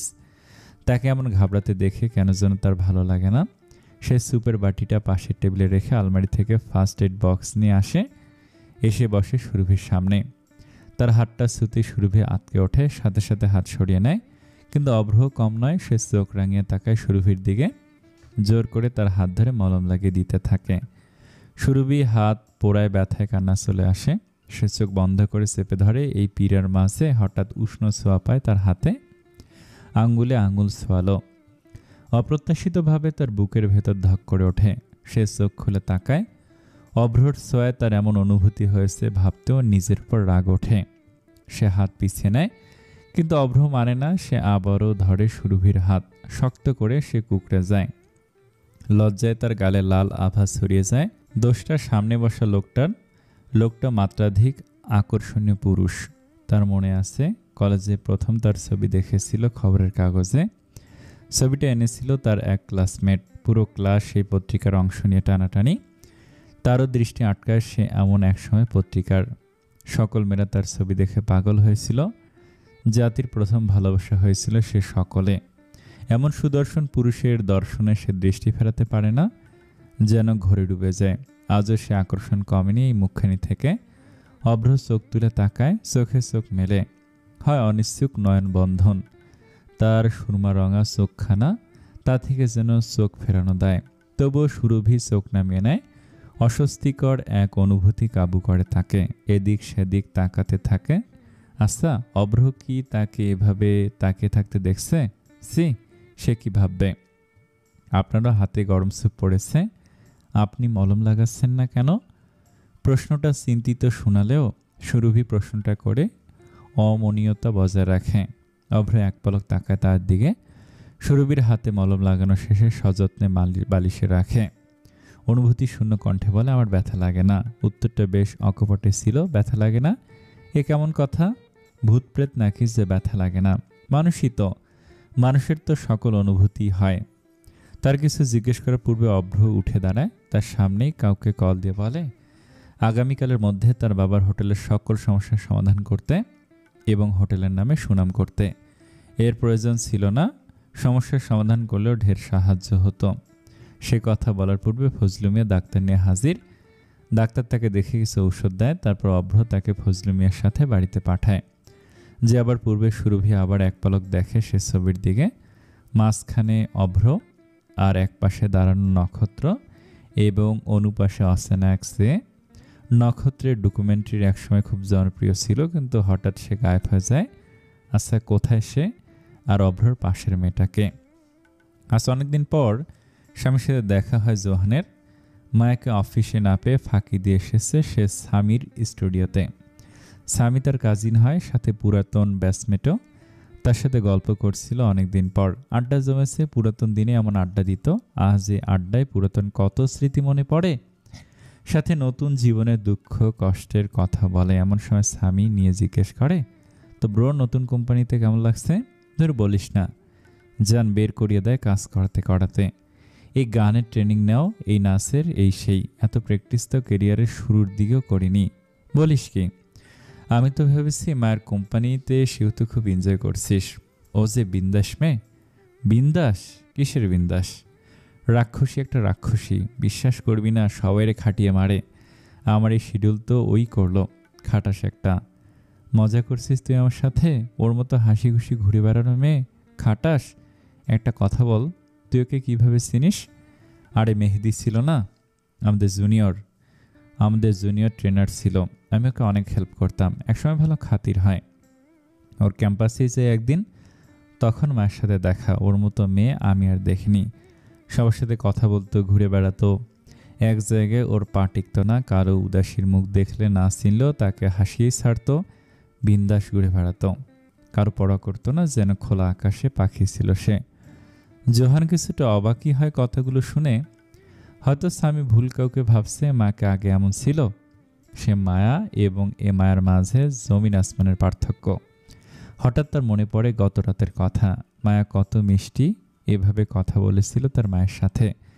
তাহলে কোনটা আসল মায়া? এমন সময় স্বামী হঠাৎ বলে, ওয়েট, তোকে একবার বলেছিলাম মেয়েটার কথা। মেয়েটার কণ্ঠে যেন মধু মেশানো। এত সুন্দর গান গায় যা বলার বাহিরে।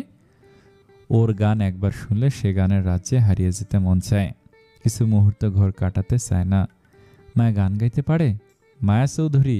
হ্যাঁ, কেন জানিস না? ওকে কখনো গান গাইতে দেখলাম না। জানি না, আমি অফার করেছিলাম আমাদের কোম্পানিতে জয়েন করতে, কিন্তু ওর বাবার নিজের কোম্পানি ছিল। আমি ভেবেছিলাম কিন্তু বছরে ওকেও দেখতে পাবো গায়িকা হিসেবে। তারপর শুনি ও বিদেশ চলে গেছে। এঙ্গেজমেন্ট ভাঙার পর ও খুব ভালোবাসতো ওর ফিয়ন্সেকে। ছোটবেলার ভালোবাসা ছিল ওর।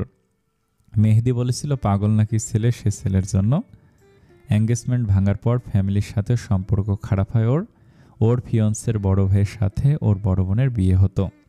এই কারণে ওর এত খারাপ সময় ওর পাশে না থেকেও দূর থেকে দেশে পাঠিয়ে দিয়েছিল। মেয়েটার জন্য খারাপই লেগেছে। কথাটা শুনে চিন্তায় পড়ে গেল জোহান। ভীষণ খারাপ লাগছিল তার। সে একদিন এই নিয়ে কত কিছুই না বলল। তা ভাবতে এখন নিজের উপর জেদ উঠেছে। রাত তখন 11:30 বাজে। অভ্র তখনও বসেছিল পায়ের উপর পা তুলে। তার চোখ মুখ গম্ভীর দেখাচ্ছিল। এমন সময় ফজলু আসে। তাকে দেখে জিজ্ঞেস করে, ভাই, আপনি হুদে এতক্ষণ ধরে জেগে আছেন যে ঘুমান? আপনার তো ঘুম না হলে মাথা ব্যথা করে না, ঘুমেলে কাল ঝিমঝিম ধরব মাথা। আপনার তো ঘুম না হলে করে মাথা ব্যথা, না ঘুমেলে কাল ঝিমঝিম করবে মাথা। যে তথ্য আনতে বলেছি এনেছিস? আবার জিগায়, ভাই আপনি কইবেন আর আমি কাজ হইব না এমন হয়? সুরভি ম্যাডাম কাম দিছে ছাইরা, ইন্টারভিউ দিন অন্য মায়ের লগে কুকুরতি করতে ধরেছে আহনাফরে, দিছে ঝাড়ি, বিয়ে দিছে ভাঙ্গা। অভ্রর চল শক্ত হয়, তার চোখে রাগ ভাসে। সে হাত মুঠোবন্দি করে নেয়। সে কাঠ গলায় বলে, জানিস তো আহনাবের সাথে কি করতে হবে? তা জানি ভাই, কিন্তু আমি এইটা বুঝলাম না আপনি সুরভি ম্যাডামের এত চিন্তা করতেছেন কে? এই সপ্তাহ আপনার বাগদান হইব মায়া ম্যাডামের লগে, তারে নিয়ে না ভাববে? সুরভি ম্যাডামের এত চিন্তা করেন কেন? অভ্র অগ্নিদৃষ্টিতে থাকায় তার দিকে। সাথে সাথে ফজলু মিয়া ভয়ে ভয়ে বলে, বুঝছি ভাই বুঝছি, যা করতে হইব বুঝছি, বলে দৌড়ে পালায়। ইনারা আসার পর সুরভি তার সাথে দেখা করতে যায়। হোটেল নিয়ে সকল সমস্যার সমাধান হওয়ার ঘরে শান্তি আসে তার, কিন্তু তার মনে এখনও শান্তি নেই। এক সপ্তাহ তার জীবন কিভাবে ওলটপালট হয়ে গেল সে ভেবে কুল পায় না, কিন্তু ইনারার কাছে যে সে নিজের চিন্তা সব ভুলে যায়। তার সাথে কথায় কথা বললেই যেন তার মনের কষ্ট নিমিষে শেষ হয়ে যায়। ইনারা তো তাকে দেখে খুশিতে আত্মহারা। সকল গল্প শোনায় তার ট্রিপের, জায়গাটার বিবরণ দেয়, সে জায়গার সৌন্দর্যের বিবরণ দেয়। তারও সভ্যের গল্প শোনায়, কিন্তু সে খেয়াল করে সুরভির কিছুতেই মন নেই। তার ঠোঁটে হাসি থাকলেও মুখে কেমন উদাসীনতা। সে সুরভিকে সরাসরি জিজ্ঞেস করে না কিছু, কারণ সে জানে সুরভি সরাসরি উত্তর দিবে না। তোর অফিস কেমন চলছে? আর প্রথম প্রশ্ন। আচমকা এমন প্রশ্ন শুনে সুরভি ঘাবড়ে যায়। সে আমতা আমতা করে বলে, হঠাৎ এই প্রশ্ন করছিস যে? তার এমন অস্বস্তিকর ভাব ইনারার সন্দেহ দৃঢ় করে। এরপর সে জিজ্ঞেস করে, আঙ্কেল আন্টি সবাই ঠিক আছে তো? হ্যাঁ, তারা ঠিক আছে, নির্দ্বিধায় বলে সুরভি। সে সমস্যা তো আগেই সমাধান হলো। এখন তার পরিবারের সকলে ভীষণ খুশি। কিন্তু তার নির্দ্বিধায় এমন বলা উত্তর সন্দেহ গাঢ় করে ইনারার। সে জিজ্ঞেস করে, আহনাফের সাথে তোর সম্পর্ক ঠিক আছে তো? প্রশ্নটা শুনে হকচকিত হয়ে যায় সুরভি। সে কি বলবে বুঝতে পারে না। লুকাবে ইনারা থেকে কতদিন? আজীবন তো আর মিথ্যা বলতে পারবে না, তাই বলে দিল, আমি বিয়ে ভেঙে দিয়েছি। ইনারা কপাল কুঁচকে নেয়। আহনাফ জিজ্ঞেস করে, আহনাফ কি করেছে? সুরভি মজা করে ব্যাপারটা উড়িয়ে দিতে চায়। আহনাফ না তো, আমি বিয়ে ভেঙে দিয়েছি। মনটা আর ওর উপর টিকছিল না। ভাবছি দুলাভাইয়ের মতো হ্যান্ডসাম কাউকে খুঁজব বলে হাসে সে। কিন্তু ইনারার চোখে মুখে এমন তেমন তীক্ষ্ণতা। সে কঠিন গলায় আবার জিজ্ঞেস করে, আহনাফ কি করেছে? সত্যি বল। তুই জানিস আমি মিথ্যা বললে ধরে নেব, তাই সত্যিটা বল। সুরভি দীর্ঘ নিঃশ্বাস ফেলে, তারপর সত্যিটা জানায় ইনারাকে। সেদিনের সকল খবর খুলে বলে। সবটা শুনে ইনারা রাগে আগুনে জ্বলে ওঠে। সাথে সাথে সে উঠে দাঁড়ায়। সে সোজা বাহিরের দিকে বের হতে থাকে। সুরভি হতবাক। সে এসেছে ইনারার বাড়িতে, আর ইনারা তাকে ছেড়ে হঠাৎ কোথায় যাচ্ছে? সে উঠে যায় ইনারার পিছনে, জিজ্ঞেস করে, কোথায় যাচ্ছিস তুই? ইনারা ক্রোধিত কণ্ঠে বলে, ওই আহনাফকে কিছু মুহূর্তের জন্য জাহান্নামের দর্শন করিয়ে হাসপাতালে ভর্তি করতে। সুরভি হতবাক। ইনারা একটি গাড়িতে উঠে যায়। সুরভি তাকে থামায়, কিন্তু ইনারা তো থামার মানুষ না। সে গাড়িতে উঠে রওনা দেয়। সুরভি ডাকতে থাকে ইনারাকে বারবার, কিন্তু সে থামে না, গাড়িতে করে চলে যায়। কিন্তু তার এত ডাক শুনে বেরিয়ে আসে সভ্য বাড়ির ভেতর থেকে। সুরভিকে এমন অসহায় অবস্থায় দেখে জিজ্ঞেস করে, কি হলো তোমার? আর ইনারা তোমাকে ছেড়ে কোথায় গেল? ভাইয়া বড় সমস্যা হয়ে গেছে, আপনি ওর পিছু যেতে পারবেন? পারবো তো ঠিক আছে, কিন্তু হলোটা কি সেসব আপনাকে গাড়িতে বলবো, এখন চলুন। সভ্য একটি গাড়ি বের করে যায় ইনারার পিছনে। তারপর সুরভিকে জিজ্ঞেস করে, এবার তো বলো কি হয়েছে? ভাই আপনি তো জানেন আহনাফের সাথে আমার বিয়ে ঠিক হয়েছিল, কিন্তু কদিন আগে অন্য মেয়ের সাথে কদিন আগে আমার উপর চিটিং করেছিল, তাই বিয়ে ভেঙে দেই। ইনারাকে ব্যাপারটা এখনই জানাতে চাইনি, কিন্তু আমার মুখ দেখে বুঝে যায় ও, আর কি চলে যায় ওকে শিক্ষা দেবার জন্য। আপনি তো জানেন ওর মেজাজ কিরকম। এখন কি করব আমি ভাইয়া? কি আর করবে? দোয়া করো ওই ছেলের জন্য, ইনারার আক্রমণের পরে যেন বেঁচে থাকে। ইনারা অফিসে পৌঁছে গাড়ি পার্ক না করে ভিতরে ঢুকে যায়। এত বড় অভিনেত্রী হঠাৎ এভাবে আসায় অস্বাভাবিকভাবে অফিসের সকলে বিস্মিত হয় বা ক্রুদ্ধ হয়। এত বড় অভিনেত্রী কাউকে না জানিয়ে এই অফিসে কি করছে? তার আগমনে সকলের মাঝে হইচই সৃষ্টি হয়। অফিসের সকল কর্মীরা একত্রিত হয়ে যায়। তার সাথে কথা বলার জন্য উঠে পড়ে লাগে, কিন্তু ইনারা সোজা এগোয় আহনাফের রুমের দিকে। তার মাথায় অগ্নি বুদবুদ করছে, ক্রোধে কাঁপছে তার শরীর। আহনাফের কেবিনের বাইরে তুষার এসে দাঁড়ায়। ম্যাম আপনি এখানে? আপনি এখানে কিভাবে? আপনি আগে জানালে আমরা আপনার স্বাগতমের ব্যবস্থা করতাম। আপনি এসেছেন আর আমরা কিছুই করলাম না। ইনারা তীক্ষ্ণ দৃষ্টিতে তাকায় তুষারের দিকে। মনে হচ্ছে এখনই তার চোখ দিয়ে অগ্নিশিখা বের হয়ে ভস্য করে দিবে তাকে। সে কঠিন গলায় আদেশ জারি করে, সামনে থেকে সরুন।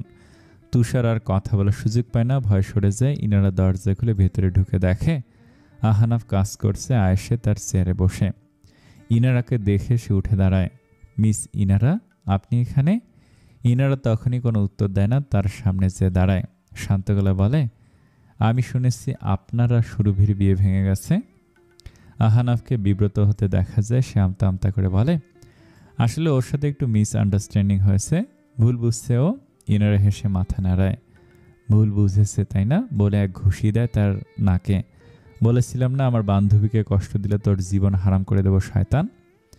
আমার বান্ধবীকে ধোকা দিলি তুই? তোর সাহস কত বড়! সাথে সাথে লাফিয়ে ওঠে আহনাফ। ব্যথায় বসে পড়ে, আর্তনাদ করে ওঠে। এমন সময় সুরভিও ঢোকে দরজা দিয়ে। তার এই কাণ্ড দেখে চোখ বড় বড় করে ফেলে। দৌড়ে যে সামলায় ইনারাকে। দোস্ত বাদ দে প্লিজ, তুই আয় আমার সাথে। কে শোনে কার কথা? সে নিজের মতো মারতে থাকে আহনাফকে। আহনাফ ক্ষমা চায় বারবার, কিন্তু সে থামে না। সুরভি আর উপায় না পেয়ে সভ্যর কাছে যায় দ্রুত। সে দরজার বাইরেই দাঁড়ানো, তাকে যে বলে, ভাই প্লিজ, আসলে হাসপাতালে পাঠাবে ওকে। সভ্যর এত খাতিরদারি হচ্ছিল জোরে সোরে। সে একসময় চেয়ারে বসা ছিল। সকলে তার আশেপাশে মৌমাছির মতো মাওমা করছে, বিশেষ করে মেয়েরা। তুষার তাকে আপ্যায়নে ব্যস্ত হয়ে পড়েছে। সুরভি দরজা দিয়ে বের হয়ে এমন অবস্থা দেখে থতমত খেয়ে যায়। একদিকে ইনারা একজনকে মেরে তক্তা বানিয়ে দিচ্ছে, কেউ তাকে না থামিয়ে সবাই সভ্যর দিকে ধ্যান দিচ্ছে। সে সভ্যর দিকে ছুটে যায়। ভাইয়া আপনি এখানে বসে আছেন, ওদিকে ইনারা ওই ছেলের ভর্তা বানিয়ে দিচ্ছে। এখন এমন তো না যে ও এটা ডিজার্ভ করে না। সভ্য এসে পায়ের উপর পা তুলে জুসের গ্লাসে চুমুক দিয়ে বলে, দুলা ভাই প্লিজ। উফ, ওই বোম্বের কাছে গেলে আমার উপর ফুটবে। তাও তুমি যেহেতু বলছো তাই যাচ্ছি। সে উঠে যায়। সভ্য যাবার পরে তার পিছনে যেয়ে নেয় সুরভি। কিন্তু তাইফা এসে তার হাত ধরে নেয়। তুই সভ্য এবং ইনারাকে কিভাবে চিনিস? সুরভি পড়ে গেল আরেক বিপদে। সে এর পূর্বে কাউকে জানায়নি যে অভিনেত্রী ইনারা তার বান্ধবী হয়। আসলে সে চায়নি সকলে তাকে এজন্য বিশেষভাবে ট্রিট করুক। নিজের যোগ্যতায় এক পর্যায়ে যেতে চায় সে। কিন্তু এই মুহূর্তে কি করবে সে? সকলে নারাজ হওয়াটা অন্য বিষয়, কিন্তু তাইফা তো তার ভালো এক বান্ধবী। সে নারাজ হলে কষ্ট পাবে সে। আহনাফের সাথে বিয়ে ভাঙার পর সে প্রতিদিন তাকে কল দিত। ইনারা ব্যাপারটা সে তাইফাকে বলতে চেয়েছিল, কখনো বলা হয়নি। এইভাবে ব্যাপারটা তাইফা জানুক সে চাইতো না। সুরভি তার হাত ধরে বলে, প্লিজ দোস্ত, কিছু মনে করিস না, আমি তোকে পরে ব্যাপারটা বুঝিয়ে বলবো। তারপর সে চলে যায়। দরজায় দেখে সভ্য ইনারাকে টেনে টুনে বের করছে। সুরভি যে ধরে ইনারাকে ধমক দিয়ে বলে, তুই এখন এইখান থেকে চল, নাহলে তোর সাথে আমার কথা বলা বন্ধ। আমি ওই লোকের হাড্ডি গুড্ডি এখনো ভাঙেনি। ইনু, তুই এত বড় অভিনেত্রী, এসব মানে তোকে? মানুষরা জানলে কি ভাববে? জাহান্নামে যাক সবাই। ওই লোকের সাহস কত বড়, তোকে কষ্ট দিয়েছে। ইনু চোখ রাঙিয়ে তাকায় সুরভি ইনারার দিকে। সাথে সাথে ইনারা মুখ ফুলিয়ে নেয়। সুরভি আদেশে সুরে বলে, গাড়িতে যা, এক্ষুনি যা। ইনারা না পেয়ে মুখ ফুলিয়েই চলে যায় সেখান থেকে। তার যাওয়ার পর সুরভি সকলকে অনুরোধ করে বলে, প্লিজ ইনার ব্যাপারটা কেউ বাইরে জানিয়েন না, ওর রেপুটেশন নষ্ট হয়ে যাবে। ও আমার কথা চিন্তা করে এমনটা করেছে। আমি এত মাস আপনাদের সাথে কাজ করেছি, প্লিজ আমার জন্য এতটুকু করুন। তাইফা বলে, ভুল কি করলো? লোকটা এটারই যোগ্য। এক দুইজন তার সাথে তাল মেলায়।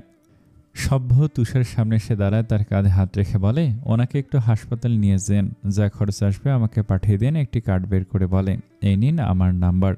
স্যার, আপনি এবং ইনারা ম্যাম একসাথে একদিন আমাদের চ্যানেলে ইন্টারভিউ দিতেন, তাহলে খুব ভালো হতো। কথাটা শুনে রাগ উঠে যায় সুরভির। কেন আপনি নিজের মুনাফা ছাড়া কিছুই বোঝেন না? মানবতার খাতিরে তো কাজটা করে দিতে পারেন। সভ্য থামায় তাকে, শান্ত গলায় বলে, অসুবিধা নেই, আপনি কল দিয়েন, আমি দেখব। আসো সুরভি ভাই, আপনি যান, আমি ওনাকে হাসপাতালে চিকিৎসা করিয়ে বাসায় দিয়ে আসি। ওই লোক তোমার সাথে এত কিছু করেছে, তাও হতভম্ব হয়ে যায় সভ্য। উনি যা করেছে তার পরিণতি ওনাকে আল্লাহ দিবে। উনি নিজের শরম হারিয়েছে, কিন্তু আমি আমার মানবতা নই। আপনি ইনারাকে নিয়ে যান, তুমি যা ভালো মনে করো। সভ্য চলে গেল। সুরভি তুষারের সাথে আহনাফকে হাসপাতাল নিয়ে যায়। সেখানে চিকিৎসা করানোর পর ডাক্তার তাকে এক বেডে কিছু ঘন্টার জন্য রেস্ট করতে বলে। তুষার তার জন্য ওষুধ আনতে তাকে একটি কেবিনে রাখা হয়েছিল। সুরভি বসেছিল তার পাশে। সে আহনাফকে বলল, আমার জন্য আপনার অবস্থা আমি ক্ষমা চাচ্ছি। আহনাফ সুযোগ পেয়ে খপ করে তার হাত ধরে নেয়। সুরভি, আই এম সো সরি, সেদিন মাথা নষ্ট হয়ে গিয়েছিল। আমার কি হলো আমি বুঝতে পারছিলাম না। ক্ষমা করে দাও আমায়, আর কখনো হবে না। আমি বিধির দিকে ফিরেও তাকাবো না। ওর সাথে যা হয় ওর ব্যাপার। প্লিজ সব ভুলে আমরা নতুন এক জীবন শুরু করি, আসো। হাত ছাড়ুন আমার, কঠিন গলায় বলে সুরভি। সুরভি প্লিজ, তোমার দূরে যাওয়ার পর থেকে আমার সব অস্বস্তিকর লাগে। দয়া করো, আমাকে ছেড়ে যেও না। আমি জানি তোমার এখনও আমার প্রতি অনুভূতি আছে, তাই তো এখানে এসেছ। আমার কারণে আপনারই অবস্থা আজ, তাই এসেছি। তুমি মিথ্যা বলছো। আমি জানি আজও তুমি আমাকে ভালোবাসো। আপনাকে ভালোবাসি? তাচ্ছিল্য হাসে সুরভি। আপনি কারো ভালোবাসার যোগ্য? আপনি কারো ভালোবাসার যোগ্য না। না আপনি কখনো আমায় ভালোবাসেছেন, আর না বিধিকে। ভালোবাসলে তার এই পরিস্থিতিতে তাকে ছাড়ার কথা মাথাও আনতেন না। আপনার মতো মানুষকে আমি ভালোবাসবো? সুরভি উঠে দাঁড়ায়, আবার বলে, মনে হচ্ছে আপনার এখন অনেকটা ভালো লাগছে, আমি চলে যাচ্ছি। কিন্তু হাত ছাড়ে না আহনাফ, উল্টো আরো জোরে হাত ধরে বলে, তুমি আমাকে ছাড়া কোথাও যেতে পারবে না। অগ্নি দৃষ্টিতে সুরভি তাকায় তার দিকে। ইনারা আপনার নাক ভেঙেছে, আমার মাথা গরম করলে হাতটা ভেঙে দেবো, হাত ছাড়ুন। আহনাফ ভয়ে ভয়ে তার হাত ছেড়ে দেয়। জোহান জানতে পারে আজ অনেকদিন পর মায়া অফিসে এসেছে। সে জন্মদিনের রাতের পর আর দেখা দেয়নি। সে অফিসেও আসেনি। মেয়েটা কি আজব। আজ রাতে তার এঙ্গেজমেন্ট। সব কাজ চলছে এঙ্গেজমেন্ট নিয়ে। সভ্য তাকে দাওয়াত করেছে কল দিয়ে। সে নাকি কাজের ব্যস্ততায় দম ফেলাতে পারছে না। আর মেয়েটা এতদিন বাদে অফিস এলো, তার আরও তার এঙ্গেজমেন্টের দিন। আসতে পারি? জোহান নক দেয় দরজায়। আসুন। অনুমতি পেয়ে ঢুকে যায়। যে চেয়ার টেনে বসে। মায়া কাজ করতে করতেই এক পলক তার দিকে তাকে জিজ্ঞেস করে, কি চাই? একটা প্রশ্নের উত্তর। সব ঠিক আছে তো? এতদিন কোথায় ছিলেন? আপনাকে উত্তর দেওয়ার প্রয়োজন বোধ করছি না, মা জিজ্ঞেস করছিল। মিথ্যা কথা। তার মা এ ব্যাপারে কোনো প্রশ্নই করেনি। সে নিজেই কৌতূহল মেটানোর জন্য প্রশ্নটা করল। আমার বন্ধুরা কল করেছিল, সে রাতে সারপ্রাইজ পার্টির ব্যবস্থা করলো। পরের দিন বাসায় যেয়ে কাপড় চোপড় গুছিয়ে গেলাম কক্সবাজার ট্যুরে। পূর্বে তো আন্টির সাথে দেখা করে গিয়েছিলাম। তাই তো বলি, আপনার রং এত পুড়ে গেছে কেন? এঙ্গেজমেন্টের আগে মেয়েরা রূপচর্চা করে, আর আপনি রূপ পুড়িয়ে এলেন। আর আপনি পার্লারে যাবেন না? সন্ধ্যায় তো এঙ্গেজমেন্ট। যার বিয়ে তার শখ নেই, পাড়া প্রতিবেশীর ঘুম নেই, নিজের চারকায় তেল দেন। আমার জন্য এঙ্গেজমেন্ট থেকে কাজ বেশি গুরুত্বপূর্ণ। কাজ এত গুরুত্বপূর্ণ হলে কক্সবাজার গেলেন কেন? কারণ আমার বন্ধুরা আমার জন্য সবচেয়ে বেশি গুরুত্বপূর্ণ। তারা আমার কাছে সে সময় ছিল যখন কেউ ছিল না। সে দীর্ঘশ্বাস ফেলে। যাই হোক, এখন রফা দফা হন এখান থেকে। বকর বকর করবেন না, আমি কাজ করতে পারছি না। আমার মনে হয় আপনার এখন কাজ বাদ দিয়ে সাজতে যাওয়া উচিত। আপনার কাছ থেকে পরামর্শ চেয়েছি আমি। আজব তো, আমি আপনার ভালোর জন্য বলছি আর আপনি চ্যাট দেখাচ্ছেন আমার উপর।